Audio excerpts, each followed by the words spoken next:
Entonces, lo que quería preguntarle es si en realidad el cambio que usted manifiesta es un cambio que conceptual, filosóficamente estaría en el puente de la persona con la realidad o estaría dentro de la persona.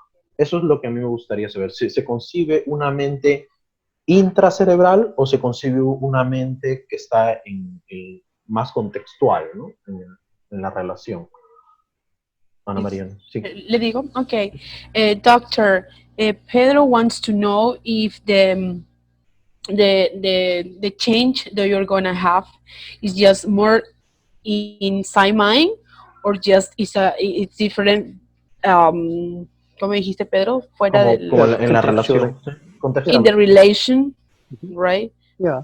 How is there's no clear answer to that, No es muy because claro. sometimes the change comes from inside out, and sometimes the change is realized contextually, and sometimes change is realized relationally. Ujú. If you think about flexibility, Ujú. so being flexible in meeting the demands of life is great. And we all want people to be flexible. Now, maybe I spent 200 hours with Milton Erickson, and 100 of those hours was him telling me stories about flexibility. The flexibility of children, the flexibility of cultures, the flexibility of animals.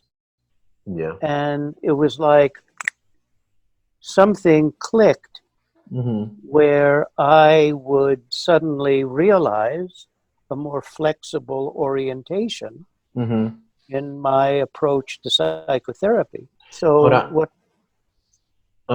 disculpe, ahora, estas posturas lo que de repente pueden criticar en algún momento es el autoritarismo. Sí, Ana María, Ana, ¿me puedes ayudar? El autoritarismo.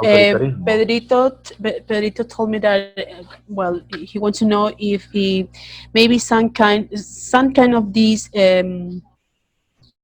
approaches you have, maybe they are going to look like an authoritism, for example, or something that is something that is mandatory, maybe. So yeah. It's an ethical question, maybe? This is stylistic. So some therapists are more authoritarian, and some therapists are more one down, and some therapists deal with things in a more egalitarian way. So I've been doing therapy for more than 40 years as a psychologist and more than 50 years as a counselor. So there's no right way. And there's no right philosophy. Every philosophy has value and every philosophy has limitations.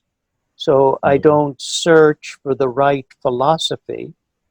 What I search for in my work is how can I present concepts to a client that helps that client to realize I can do this. I can cope adequately.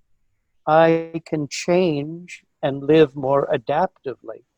So my thinking is, what is the concept that the client needs? And then that becomes the goal.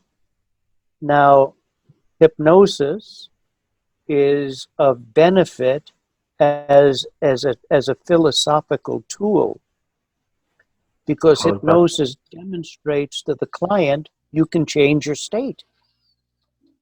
You apply the induction and the client changes from an overly active state to a more modulated neutral state.